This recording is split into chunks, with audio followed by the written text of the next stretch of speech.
you better fold that. Right. Put down that fork or I will stab you with it, because food is subjective, and calling anything the best already kind of takes me out of it.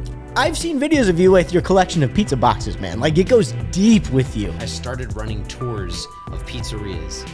Why? April 27, 2008. Okay, but why? Because I'm obsessed with pizza.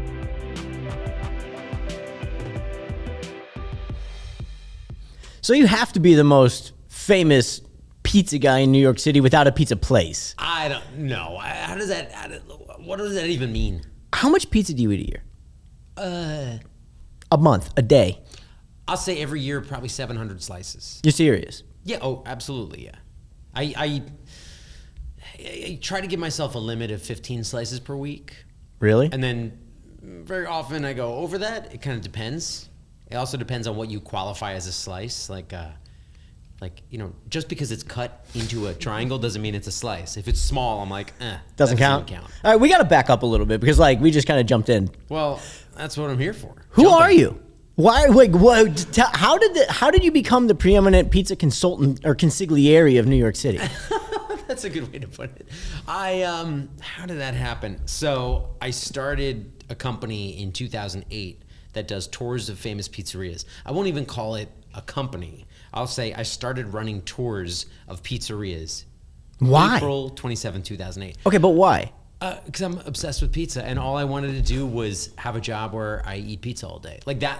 So you made your own job. When you're 10 years old and someone's like, what do you want to be? And you're like, I want to be an astronaut, but also a bull wrangler.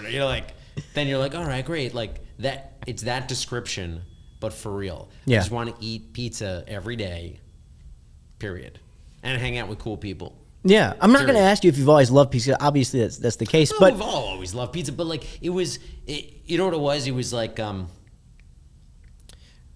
early 2000s when food blogging and food media was starting to kind of become a thing. Mm-hmm. That opened the door to the fact that there was this collection of communities, like subcultures in different parts of the world, that were all really into their own food, which we all kind of knew that, obviously when you travel, you're going to eat certain foods in certain places. We all knew that. But this kind of cracked the lid on all of it. And suddenly something as simple as pizza became like, oh, well, have you ever heard of New Haven pizza? Mm-hmm. And, oh, well, did you know about this other funky, weird style in the middle of Pennsylvania? And it was this, I was intrigued by the fact that there were all these different variations and that everybody had the same deep, passionate love for their local variation. Yeah. And so I got really fascinated with that, and I started visiting pizzerias for fun. Way like baseball fans I want to visit every stadium, Yeah. So as a pizza lover, I was like, I want to visit all the 10 oldest pizzerias in the country. And it just became a fun thing for me. So you're a New Yorker through and through, right? No, I'm a New Jerseyan. Oh. Bruce Springsteen. Oh, no. I'm a Jersey guy. I grew up in New Jersey and only moved to New York a couple of years after I started doing the tour. But when did you fall in love with New York pizza? Or did you not? I don't know if New York pizza is not necessarily the thing I fell in love with. I fell in love with the idea of pizza as a global food. I got you. So I'm not at all it's New York style or nothing. I'm not like, you better fold that. Right. Put down that fork or I will stab you with it. That's not me at all. The reason I'm in love with pizza in New York, not New York pizza in New York, is that New York City is the perfect place for diversity of food and honesty of food, mm-hmm. where you'll have somebody making their thing for their community, and they don't really care if you think that the one where you live in Queens is better, because I'm serving the people in Bushwick, Brooklyn, or Sunset Park, Brooklyn. You can't. I mean, I want to get to that because there's so much about this topic that's so interesting. But starting pizza tours, did you go to the pizzerias and say, "Hey, I want to bring some people here," or did you just say, "We're doing this"? Yeah. So what happened was 2007. I was working in a recording studio in Hoboken, New Jersey, and that was my world. I was in music production, working in live sound and recorded, sound production.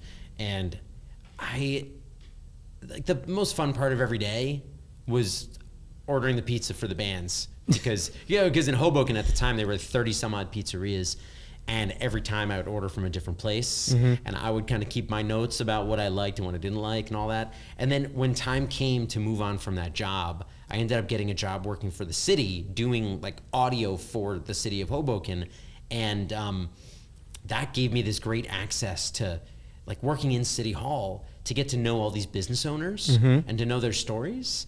And suddenly I was like, oh, this guy Frank who opened this place called Napoli, well, his father owns this other pizzeria, and the style that he's making is based on that. And I started to see all those connections. So when I finally got like a little tired of that job and quit, I gave myself 6 months of like a vision quest. Yeah. You know what I mean? Yeah. I gave myself 6 months before I started applying for another job.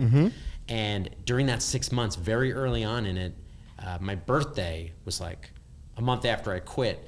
And I was like, well, for my birthday every year, I like to do an educational trip for my friends. So we'll go to a museum, or we'll go to like a brewery tour. Who are like, you? learn. My God. I love You're that so stuff. wholesome, Jesus. I know, no, but it's fun. No, like, it is. I get it. It's fun. I love that. I'm not like, all right, meet me at this bar, Right. And then we're gonna drink cinnamon tequila, or whatever. It's more like, no, let's do this like fun, Mezcal. interesting thing, mezcal. Yeah. So I love that. So for that year, 2007, I rented a school bus, and I invited all my friends to like get on this school bus, and I'm gonna give the driver a map of 4 or 5 pizzerias that I really love, and we're gonna hit all of them. And in between, I brought a megaphone, and I would like tell everybody history and some of the science, and like, now this place has this type of oven, so it means that the crust is gonna be a little bit like this. And it was like the most fun ever. So at the end of that tour, my friends were basically like, the vision quest is over. This is what you should do. Wow. And that's how it started. Isn't it? It's, well, I mean, it's the universe sometimes kind of like shows you a path, and then like once you kind of put your first foot on it, you're like, oh, this is exactly where I need to be. But I want to rewind to something that you said interesting though. You were taking notes of the pizza places that you were ordering for bands. Yeah. What is it? This is a unique thing to be this intent and intense about one product, pizza. When did that passion, like, do you remember? Like, because like I've seen videos of you with your collection of pizza boxes, man. Like, it goes deep with you. I have met a lot of people that love pizza and love food and all types of things. You take it to a level of meticulousness that I don't think anybody else has achieved. Well, first of all, I think it's fun to take things really seriously. I think that's fun. But also, my background as an audio engineer, I was an assistant engineer at this recording studio, and this was at the time when digital was like very clearly taking over, but this was an all analog studio. They had a digital rig, but it was like mostly analog tape machine studio, which means that instead of just labeling all of your files as you're making music, you have a track sheet, and you're actually keeping track of what's going on with pen and paper. And I was meticulous about labeling and about organization, and so I just took that into the food realm, and instead of being interested in, well, what was the best or whatever, it was more like, well, what are the characteristics of this? Because when the next band comes in, and if they say, oh, let's get some pizza, I could then follow up with, well, talk to me about what you like. Yeah. Do you like crisp? Do you like foldable? Do you like, I want to know. That's like, incredible. Person? Right. So that's what my notes were for. So you take your friends on this school bus, and, they're like, hey, Scott, like, obviously this is something that you need to kind of explore. But what's interesting to me is that you weren't just looking at what you think is the best, or like saying like, hey, I want to go here because I like this the most. Like, it seems like you have a much deeper appreciation for pizza, the craft of pizza making, the art and science behind it. Like, on our first conversation, you were talking on a level that, first off, I wasn't like quite prepared for, because normally people come in and they're just like, oh, this is crispy, this is good. You were talking about specific types of flour and how they react to different types of heat, or different types of ingredients and how they react to different.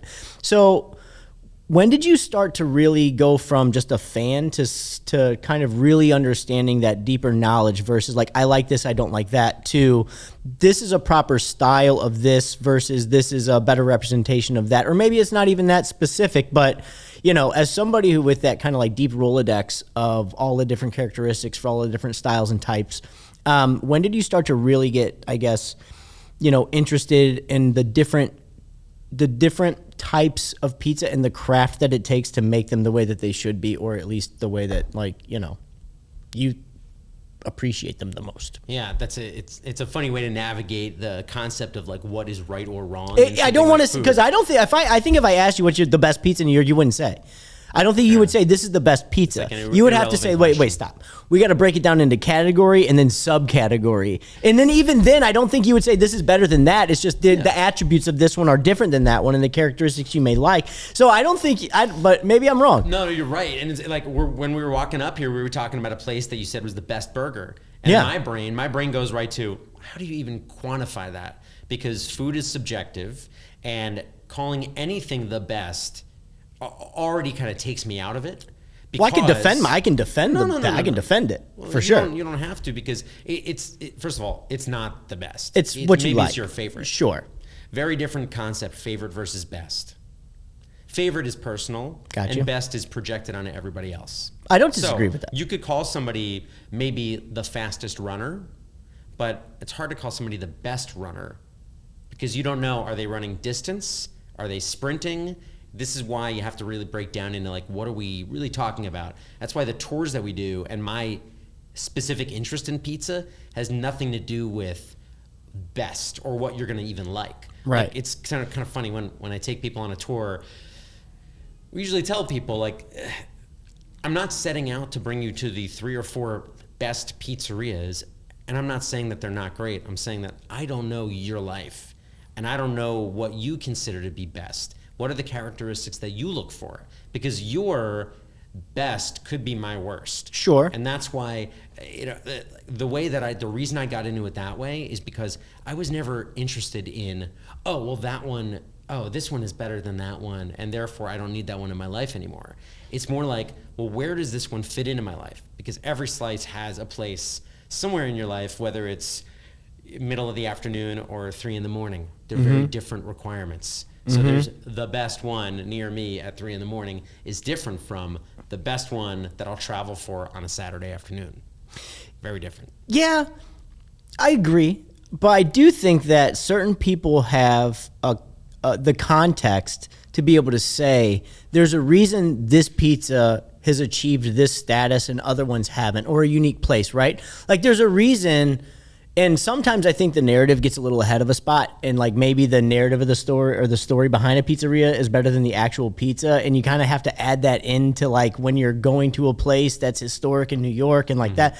But at the end of the day, you know, there are personal preferences for sure, but there are like best representations of a style, correct? True. And so like, how are you like figuring out like which places that you want to highlight or not? Which ones do you take? So, you know, people come to you and say, hey, like you're the aficionado, or at least we really respect your opinion on this. And for somebody to not only like want to come to New York for pizza or live in New York and want to do a tour, it's like it has to be the right person giving that tour. It can't just be anybody. And so like, how do you kind of like figure out which places you think are worthy of a stop or not on your pizza tour? Yeah, there's a few things that come in. First of all, when you go to any pizza place, you shouldn't have the weight on your shoulders of, well, how accurate is this to? It's just like, did I enjoy it? Did I have a good time eating this? It's food. Am I happier now than I was when I came in? And that's the most important thing. So it's got to be good food. There has to be some cultural element to the place beyond the food. So maybe it's an opportunity to learn about an oven or a style or a fermentation technique, something like that. There also has to be some kind of a personal story in the place. The owners, it can't be an anonymous place. Like I'll put it this way, an incredibly good pizza could be a stop on a tour, even if there's no great cultural element or human element. But a very good, like a good plus place, probably wouldn't be a stop unless there's some cultural element or a personal element. So it's got to be a balance of all those three. Now, that all being said, the best personal story the best cultural element with terrible pizza, no good. Right. Because like we're here to eat. But that's why sometimes people will ask me to take them to a place.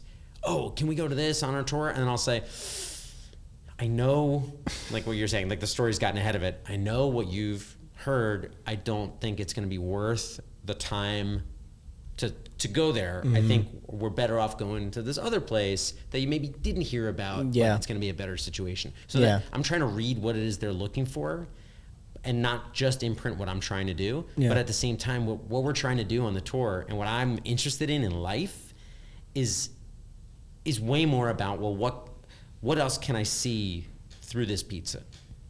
What else can I get to? Is this a good time for pizza in New York City? It feels like a really, really strong set of players right now. Well, it's a great time for pizza. It's also a tough time for pizza because ingredient costs are up, costs of operating are up, labor, like everything is up. So it's tough. And I think a lot of people don't realize how expensive it is to run any business in New York City. So when people ask me about like, oh, when are you opening your pizzeria? I'm like, never, because it's nuts. Like somebody opening a place, it really takes a lot. It's not necessarily the mode of living that's right for everybody. But no, it's incredibly difficult. Yeah. Like just like the hurdle alone. There's so many different avenues I want to take with you. I want to stay on this one for a second because you also consult, right? Yeah, a little bit. Bit, but it's funny, I don't do a lot of consulting like in New York because I don't want to create any kind of conflict of interest with the tour. But anytime anybody I know calls me and asks for, you have any thoughts on this? I'm always open. So what's the biggest mistake most people make when they decide to open a pizzeria, do you think? Like, or what's the most common kind of challenge?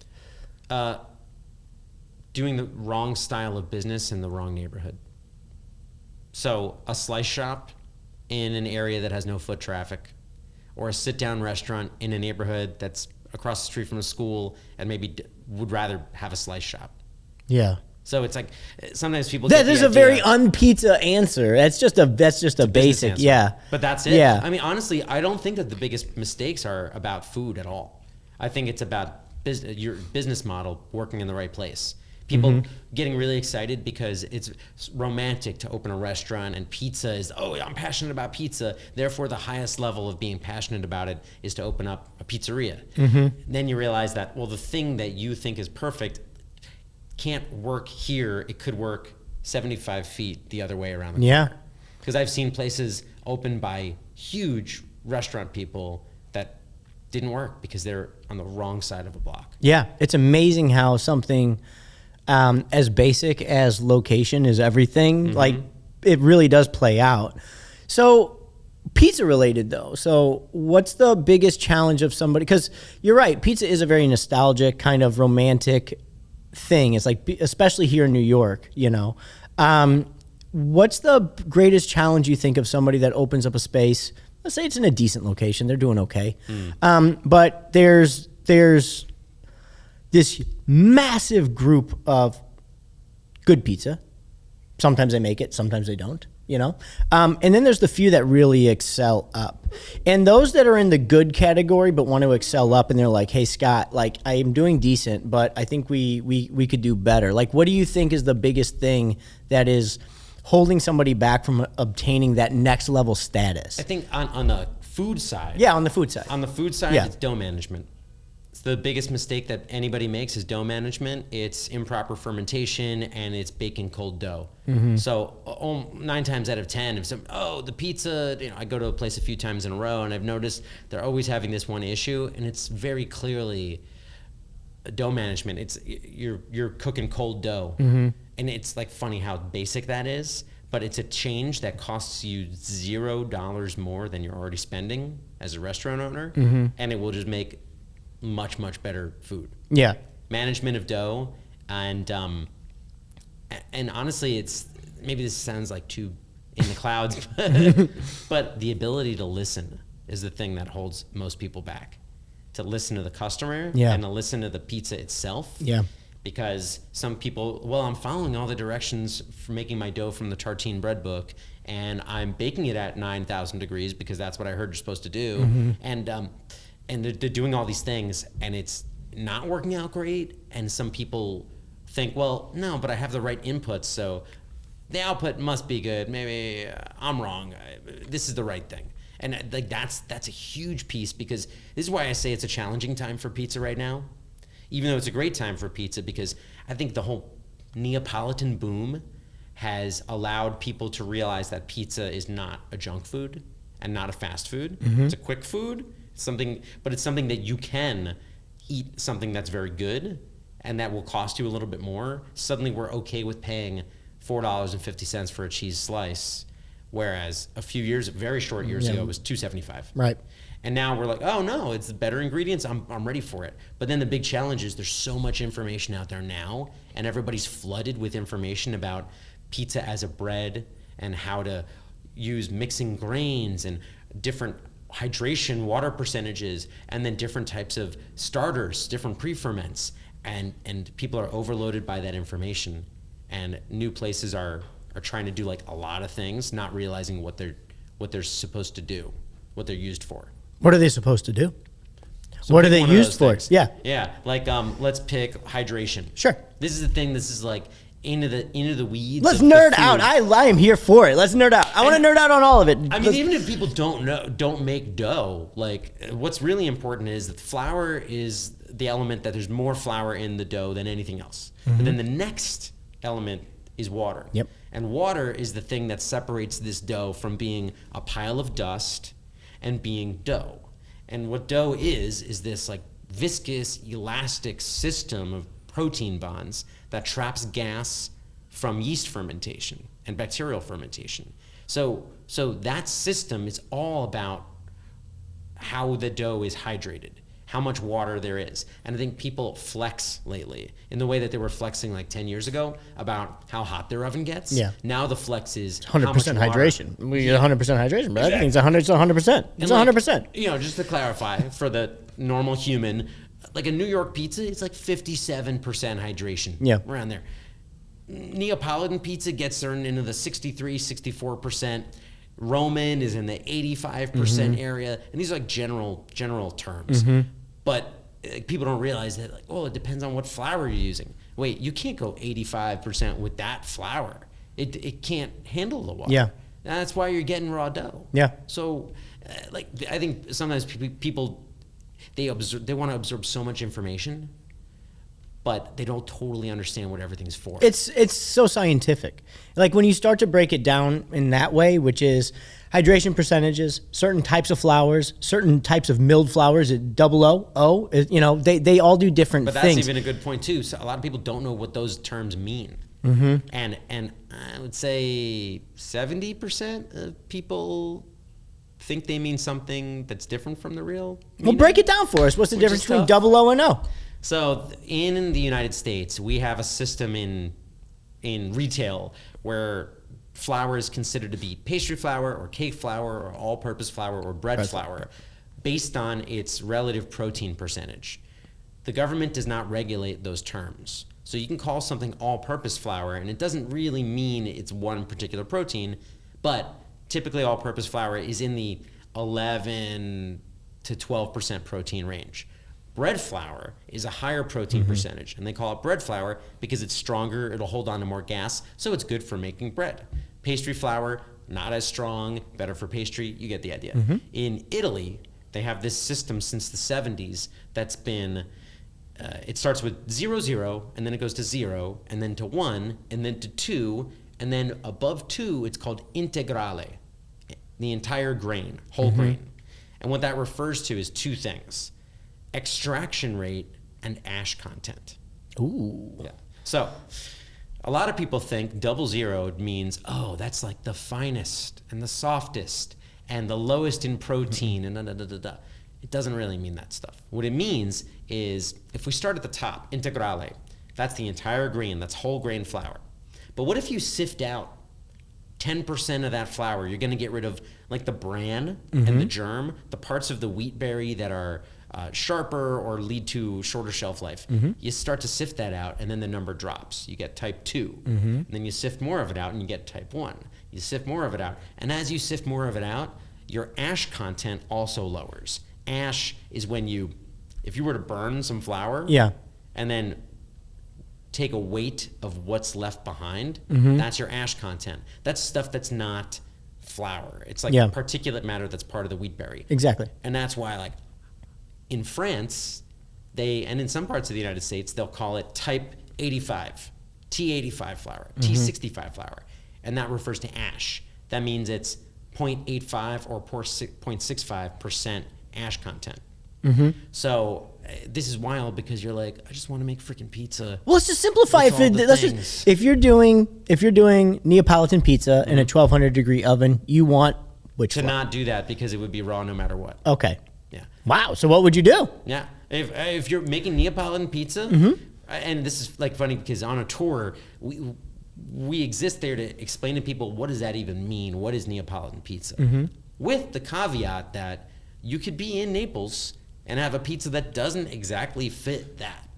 Because we have to remember that the human need to classify everything is stronger than the reality, than humans' ability to realize that not everything is identical. So Neapolitan pizza usually means 12-inch diameter, puffy edge, charred, blistery edge, minimal topping, 60 to 90 second bake time at 850 or a little higher or whatever.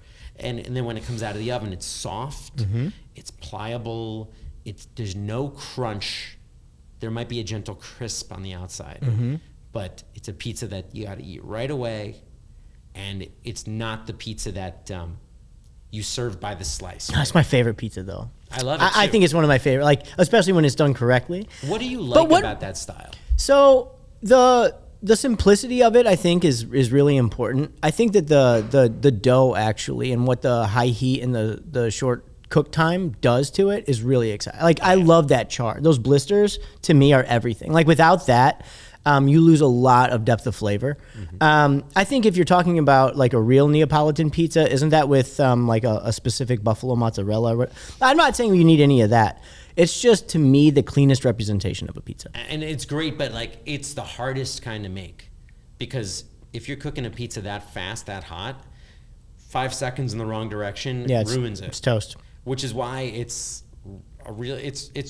even if you've eaten that style, like if people have had it once or twice in their life and they didn't like it, it's very likely that they didn't have a good one. Yeah.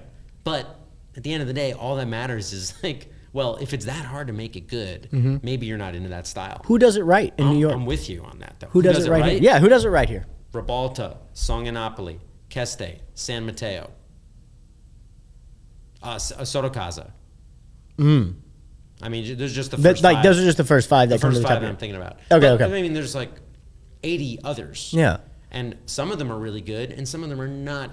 Well, great. if somebody wanted to, but if there's a pizza maker out there right now that doesn't really understand the flour and the different proteins and the different ash, what would you say to them is like a go-to basic like start here?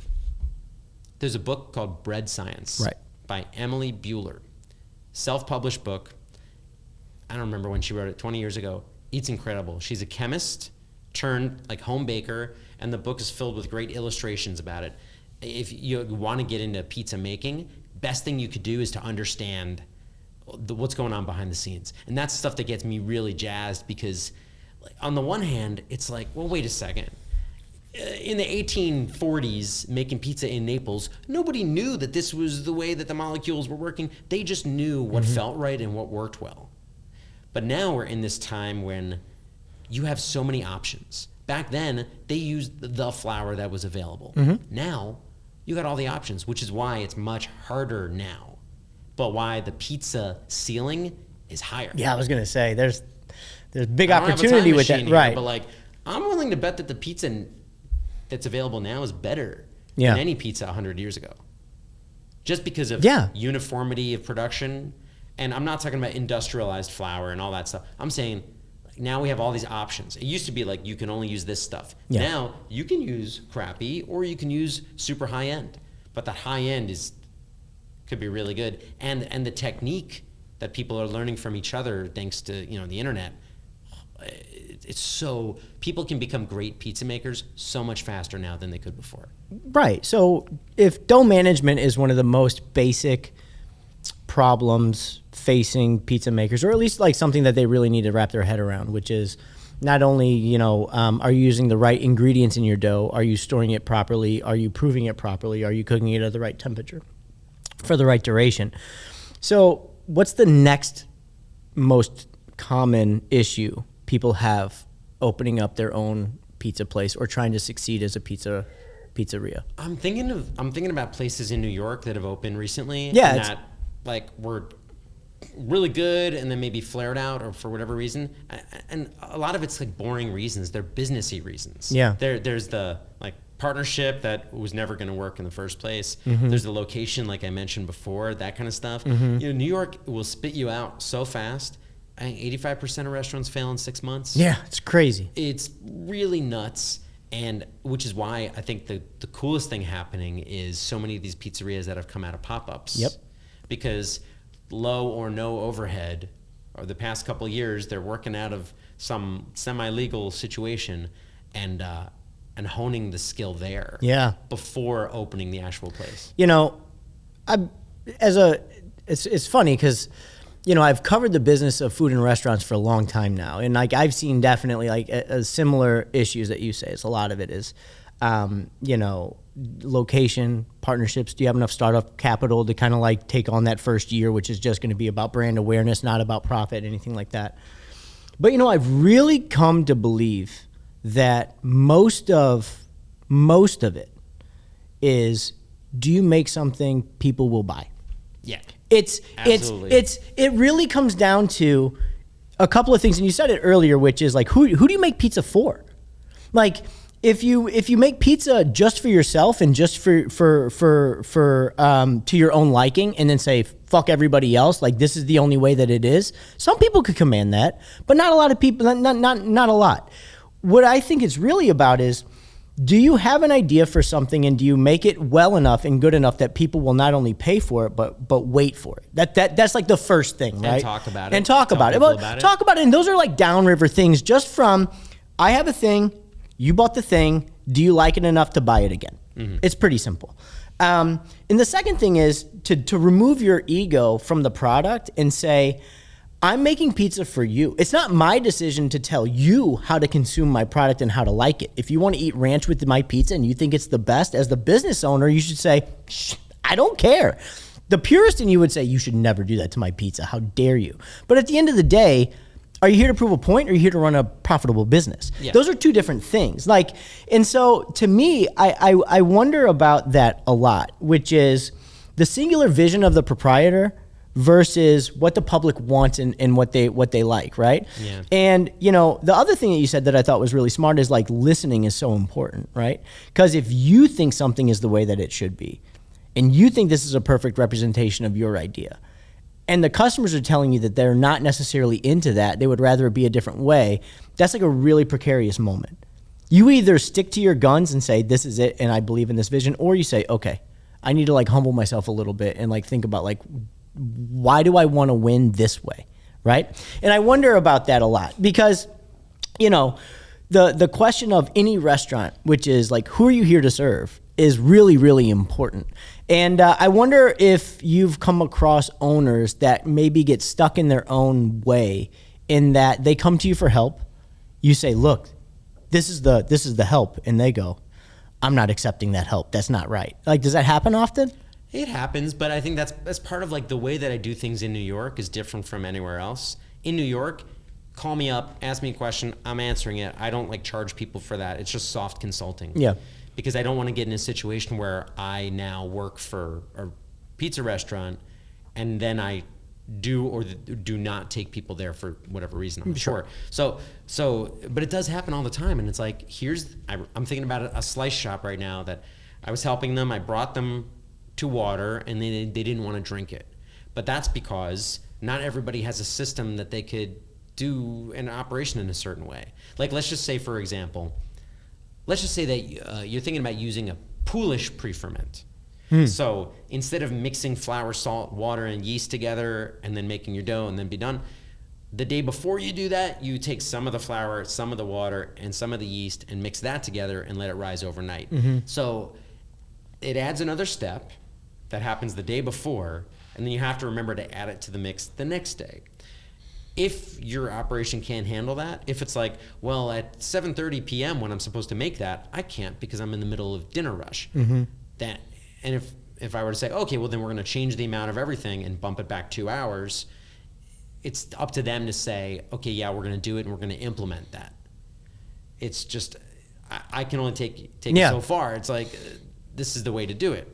Yeah. Fortunately, with dough, there's no one right way to do anything. There's no one right flour or water amount or anything. It's like this is the listening part. It's like, listen to the staff and how your service model works, and you can fit something that makes great dough into anything. Yeah. Because the yeast is not going to be like, well, no, I need to do that. No, the yeast does its job on time. That's the way it's made. At least like commercial yeast, you know, and sourdough starter yeast and all that. But like that's the big thing is like, well, this is how you can do it, and it will give you this great result. It's just up to you if you can operationally exist with that. Yeah. So what is it that takes some pizzerias to that next level? Like, people ask me a lot, you know, about pizza, and about where I like and what I like. And I can say, if you want the best New York slice, go here. If you want the best whatever, go there. But I've noticed there's a ton of good pizza that's just at this level. It's all kind of the same. It's all there's such a similarity between them. And I'm not going to call anybody out or name anybody, but there are the DeFaras. There are the places that I love, which is my favorite, probably New York pizza. I'll name it. I don't care. It's Giuliana's. You know, and there's the places that really reach that kind of like legendary status. What separates them? Like, what is it? And New York is so competitive. Yeah. But there's a few that really reach up there. And how do they do it? What's the difference? It's like there's something it's really hard to put your finger on, and it's all those places that are great have a personality. The place has a personality, the pizza has a personality, and they are all authentic. And by that, I mean they're all very honest. They're true to themselves. So they're being made by people who are paying attention and who will notice when something is not right and to tweak. They're not there. None of these are places that will just say, oh, well, we use the best tomatoes, therefore it's the best pizza. Right. Like it or go home. Right. They all care. Right. And that's why, like, those mediocre places, they're painting by numbers. They're doing things in the same way every time. They're probably using the same industrial flour that is so common in New York slice shops. They might be doing the same mixture of tomato products. And I just feel like those are places that start off not with a vision of the food that they want to serve or the feeling that they want to give, but it's just being a widget business. Yeah. And that doesn't mean that it can't be great. Like, I really love some pizzerias that are making widgets because like it's in a great location, or I love the people there, or like maybe the pizza scratches that itch for me. It doesn't make it less good, and it doesn't make it like lower level. It's less intentional, which to me, intention is the big difference between good and great. Yeah. So how many great pizza shops do you think there are in New York? 60 great? 60. And you named 5 of your favorite Neapolitan places? Well, yeah, those are the top 5 that came to my mind. Yeah. So like, you know, I had asked you earlier if this is like a golden age of pizza in New York, and it seems to be. Is there a more competitive segment of the restaurant industry than pizza in New York City? I only know the pizza world, so I don't know anything about the burger world or the ice cream world or any of that. Bars are probably really competitive, but pizza's nuts though. Pizza's nuts because like we always think that we've reached the soak point, saturation for pizza market, and then suddenly it blows up more, and then you're like, well, there can't be any more pizzerias in the West Village, and then Mama's 2 opens up next door to La Industry. Mama's 2 opens up next door to La Industry, which is next door to Village Square, which is down the block from Bleecker Street Pizza, which is across the street from John's, which is around the corner from Joe's, which is down the street from Numero 28, which is further down the street from Spunto. Yeah. And we're not even crossing 6th Avenue yet. No. It's insane. That's between 6th and 7th Avenue. It's nuts. I don't know. So I have a lot of people come to visit, and nobody ever says, "Hey, Nate, take me to your favorite tacos. Take me to your," and I'm not saying that there's not great tacos, and I'm not saying there's not. It's just pizza is this weird, quintessential New York thing, and like you are at the apex of it in terms of your knowledge about this era of pizza in New York City, man. Well, a lot of it's funny because when I started doing the tours, 2008, like it kind of went right along with this big growth of pizza in the city. And like we know New York's been famous for pizza since the 50s. Before that, there were pizzerias here, but it wasn't this like known thing. The media wasn't covering pizza before the 50s in a big way. But now there's this big people talking about pizza, people's opinions being changed because now they're traveling for pizza. It used to just be, that was the neighborhood. Oh, we always go to L&B because my cousins live over there. And now people are like, I've got no cousins over here, but I'm going to L&B on purpose. And it's way the hell away from where I just went to L&B. It's people weren't doing that like 30 years ago. No. Unless there was a relative nearby. No, when I first moved here, the first thing I did was I went to Defara. Like the first, I was fortunate that I had a pizza from the old man. I think some things like Defara, the excellence doesn't hit you right away. I don't know what the pizza is now. I haven't had it in a while since he passed. But, some places I don't think it really hits you right away how good something is. You got to go back a few times for it. You know what's funny is sometimes I'll be like, okay, I'm eating pizza like every day in New York, and then you leave New York, and it's not like you can't find good pizza. You can find great pizza everywhere. But then when you come back to it, it's refreshing. It's different. It's just a different thing, and it's cultural. Yeah. You can 100% make an incredible pizza anywhere in the world. No doubt about that. It's just, does the community want that? Like when you say you travel to New York, people visit you and they don't say like, oh, bring me to the best chicken nugget place. No way. They're saying it's pizza, dude. Pizza. It's a different thing here. Nah, well, because it's alive. It's like the thing that people love about New York, and the thing that I love about it as somebody from New Jersey who now lives in New York, even though I did not grow up dreaming of living in New York at all. But there's a kinetic energy in this city that's physical because of the way the streets are cut up and the fact that you're always on the subway and you're running down the steps because if it pulls in as you're getting there, you need to jump on it. And then as it gets to your stop, you almost forget to get off. And then like there's movement in this city all the time. And pizza is a food of movement. When you're cooking it, there's movement all the time. There's a human hand making direct connection with it. There's not a spatula flipping the burger. There's the hand stretching the dough. There's so much humanity with it. And I think the way that New Yorkers live, like right on top of each other, standing next to somebody at the red light and you'll chat, oh, their shoes are awesome. Like it just happens. Yeah. And I think pizza is that communal food that is kinetic. But not just because of the way that it's pulled together and made, but the way that you eat it. We eat it, we were joking about it before, walking down the street folded. It's not because there's some law about that. It's because it's easier.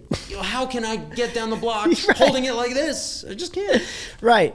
I'm going to push back a little bit. Two things. One, the average slice in New York is heads and tails better than any average slice in any other city. I'm talking about the meat. I'm just talking about the way that there's more pizza here. It's more competitive, and it's literally more. It's like in a tighter community. So like your average slice here, I think is because the barrier to entry, like you're not going to succeed if you're not at least decent. I agree. The average slice is better, but if we're talking about pizza by the slice, it's just not a model that works in a lot of other cities. It can't. But I just mean that there's something special, I think, about the bluntness of New Yorkers and their critique of things and the amount of access to good food here. And so it's never about, sometimes it's just about the $1.50, I guess it's a $1.50 slice now, the dollar slice, just getting something kind of quick. But to me, it's like the competition is so high and there's so many people doing it and there's such a high expectation from the citizenry for pizza here that like there's something just special about that kind of mix, which means only the top are going to excel here. So that means even the average is going to be better than elsewhere just because it has to be.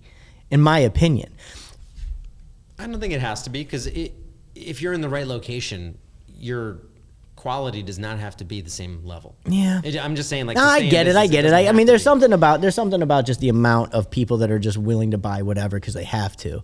But I just think that, like, on average, any one style of pizza here, there's going to be, if you're looking for a good version of it, I would say the best version to you, whatever, it's going to be higher than almost anywhere else. And that's why I'm so excited about it. There's food elicits passionate discussion, just period. Like, best dish ever. The reason, a lot of times, like, the audience will tell you what they like, and anytime I talk about food, everybody has something to say. Pizza, people will argue over. People will literally, like, have that conversation in a very intense and passionate way. It's just so personal to people, and especially, like, their favorites. Like, some people love L&B. Some people think it's incredibly overrated. I think it's probably both in some ways.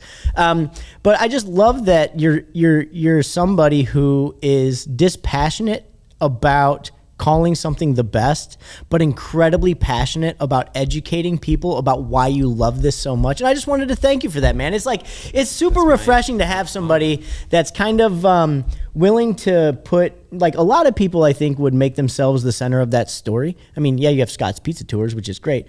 But when we talked specifically about certain styles of pizza, and if you like or you don't like something, you're just very cautious about that, and I appreciate it. Because I want to talk to you about Dave Portnoy for a second. And, some people love what he does, and it can definitely change a small business's life forever. Like, one good rating from him, and it's incredible. But it's a personal preference. And so, I wonder what you think about that, because I feel like you could easily become that guy in New York and you would surpass him instantly with your credibility, right? And you don't do that. And I wonder what you think about, A, like, rating pizzas like that, or maybe you do and I'm just not aware of it. And then, B, like, do you think that's, like, a good thing or a bad thing for the industry at large? I think it's dangerous to reduce the value of a restaurant to a number, leaving behind the context of the restaurant.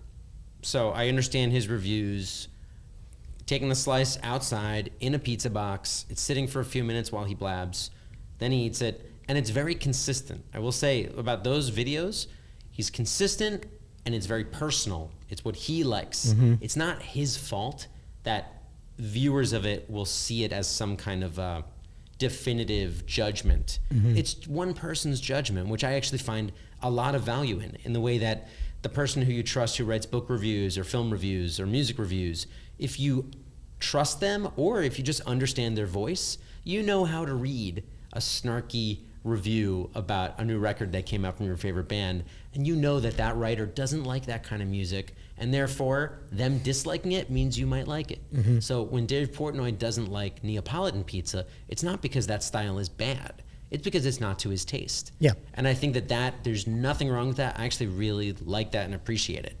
The problem is when people use that as evidence, oh, well, so-and-so gave this a 7.1, and why would you waste your time? You're leaving out the real story. And the real story is, what is this pizza trying to achieve? He's never looking at that, mm-hmm. which is fine. I really don't think there's anything wrong with those reviews. I think him and a lot of the things that he does, it's not to my taste at all. But the thing that's most damaging about it is everybody in the industry who's struggling all the time just wants him to come in and give a review, and they know exactly the pizza he likes. So now I see videos all the time of people saying, hey Dave, check this out, check out this slice. Look, it's got no flop, it's got this great undercarriage. This is the pizza you're gonna like.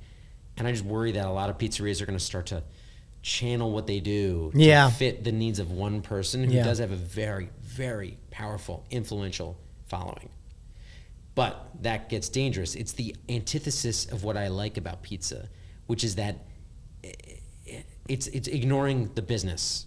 I know everybody's trying to run a business, but I love the cultural element that each place represents. It's like a state bird. You know what I mean? I love the eastern goldfinch. I do. Mm-hmm. But it can't be the state bird of anyone besides New Jersey. Okay. So I love that it's like, it's this thing that exists in a place for a reason. Let's put you on the spot. What's the most exciting pizza you've had recently? Most exciting pizza that I've had recently. That's interesting.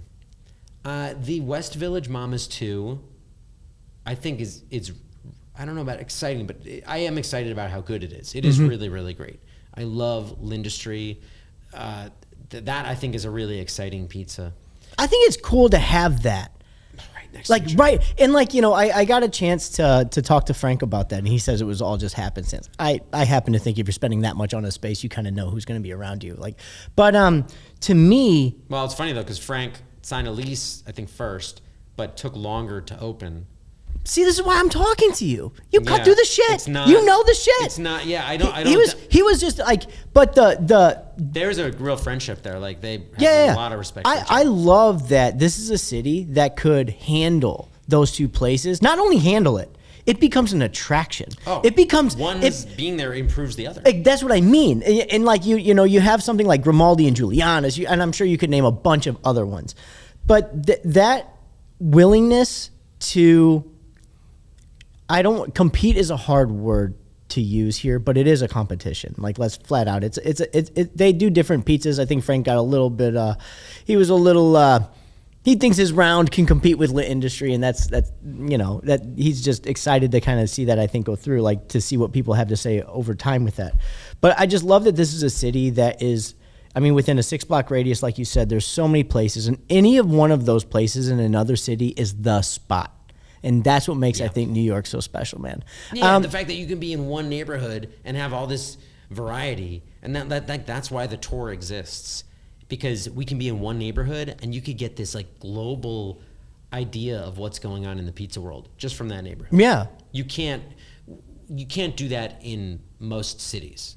No. So how often do you do your tours? Tell me about them. I like, how often do you gotta do it? come on one. I've never been on one. Yeah, I it'd be would great love have to. you. We do every day of the week except Tuesdays. We have public tours every day. So anybody can sign up, one person, 2 people, whatever, walking tours. And then every Sunday we do a bus tour where 32 people get on a big yellow school bus, and I take you to places that I pick out on the spot, basically. Really? Every one of our tours is routed by the guide based on the group. So if you show up to even a walking tour, let's say we meet at John's on Bleecker, and you know the guide will interview everybody, and it's like, oh, everybody lives in New York City. We get the deal. We would do a different tour than if everybody was visiting for the first time from Utah. Yeah. Yeah. Just like, it's just all like, about what you need. It's like running through those Bruce Springsteen hits versus the deep cuts. You got to get the deep cuts. If you're playing in Asbury Park, you are not just getting the hits. Come on. So that's the main event. And then we also do these private tours, which sometimes it's people in the pizza industry who are like, oh, I want to just get an idea of what the heck's going on in New York these days. And then sometimes it's people who are on a family trip or a company outing, or like last night we had a company outing for a law firm. And that means that everyone lives in New York, but the vast majority of them only live in New York for this summer. Yeah. So that means our goal is now, we got to take you to like quintessential elemental places, different from a company of 18 people in media sales. They've all lived in the city for the last 5 years at least. That's a different style of tour. Okay. I'm going to do a quick round real quick. These are all off the top of my head. None of these are about the best. These are only about your favorite. Okay. Okay? Favorite neighborhood for pizza. West Village. Favorite New York slice. Joe's. Favorite Sicilian. Ben's on Spring. Most exciting place that didn't make it. Oh, that's a really tough one. What are the places that didn't make it over the past few years? Exciting place that didn't make it. I was bummed about Funsies. Remember that thing? No. Oh, man. They opened, big fanfare, crash and burn, and just got reborn as another place. So, yeah, that was kind of a bummer. That was very recent. Someone's coming to visit you, never been to New York. Where are you taking them? I have unlimited time. First place you're taking them. First place I'm taking them. Oh, does it have to be like in its current state, or could it be like a time machine a couple years today. ago? Oh, it's today? Person visiting from, where are they visiting from? Milwaukee. Milwaukee. Never been to New York? Never been to New York. Arturo's on Houston and Thompson. Why? Because it's John's would be another good place, but somebody from Milwaukee, they want like a pizza parlor. John's, you're moving in and out too fast. At Arturo's, you can sit and hang longer. Do you see the level of commitment you have to providing the correct experience for the person? I would not recommend anybody else, I don't think, to give you a tour other than you, Scott, in New York. And I want to go on one. I'm a huge pizza fan. I know a little bit about the industry. I don't know a lot about the industry, but man, your perspective is just nuts. When you asked me this earlier, and I don't even know if I gave you a full answer, but like I take it so seriously because I realize it's gonna sound so too heavy, but like the responsibility of being the person who explains to people what's going on with New York pizza. Yeah, we take it so seriously, and I know that everybody comes into a pizza tour or just comes into life essentially knowing everything you need to know about pizza. You don't need to know what hydration means to enjoy pizza. No. But I make it my responsibility and the responsibility of my team to know 10 steps more than anybody will ever ask on a tour. So the depth that we go into with understanding the history, the depth that we go into understanding the science, we have to take it very seriously because most people on a tour on a Saturday afternoon who are visiting from Milwaukee might not care about the 90% that's below the water, but the tip of the iceberg, that's what they're into. But then every once in a while, there will be that person who wants to dig deep and go below the surface. We're ready for that constantly. We're training the guides constantly. Yeah. Yeah, take it very seriously. Too seriously sometimes, I think. Like I just rewrote some of our training manual and like even decided to go into explaining like what cheese technically is on a molecular level, how it's a suspension of fat and water and like just because that helps. Because then when you start talking about, oh, this pizza, I'll put it this way. Somebody comes up with a question on a tour, any question. That question kicks open the door to this like infinite abyss of directions that the guide can go. So if somebody says the thought I just had, why is this pizza so greasy? This could be a 90-minute answer, but I want people to understand, at least my guides to understand, that the pizza will be greasy potentially because the cheese broke. Yep. And what does that mean? How does it happen? Like all of that is a much deeper answer than what the person probably expected, which is, oh, well, because they use a lot of olive oil or they use a crappy cheese. And like, it should never just be about an answer. The question is about understanding everything around the answer. How do we even get to it? Like, I don't like to say, oh, this place opened in 1929 unless I can back up why and what was happening. Yeah. Because the year, who cares? Like, nobody's going to test you on the year that a place opened. But it's more important to understand that, like, oh, it opened at this interesting time in New York history where now I get the context. And then when you eat it, you're more understanding of it. And you're less likely to just say, oh, this pizza's a 7.1, which really takes out all context. You're better able to understand, like, where it comes from. And I want people, if they can come to the tour for pizza and then get pushed through that lens of pizza to understand all the stuff about people and culture, then the real goal is that they can apply that to other things in their life and have more understanding and respect for things that they once thought were just too simple to care about. Well, this interview was a 7.3. No, it was better than that. Scott, thank you so much for sitting down. And you know what, man? I think you might have you back because there's so much more to talk about when it comes to pizza. I love this so much. I hope anybody wants to listen to it. I don't know. Awesome, man. Appreciate it. We'll see you next time. Thank you so much. Alrighty.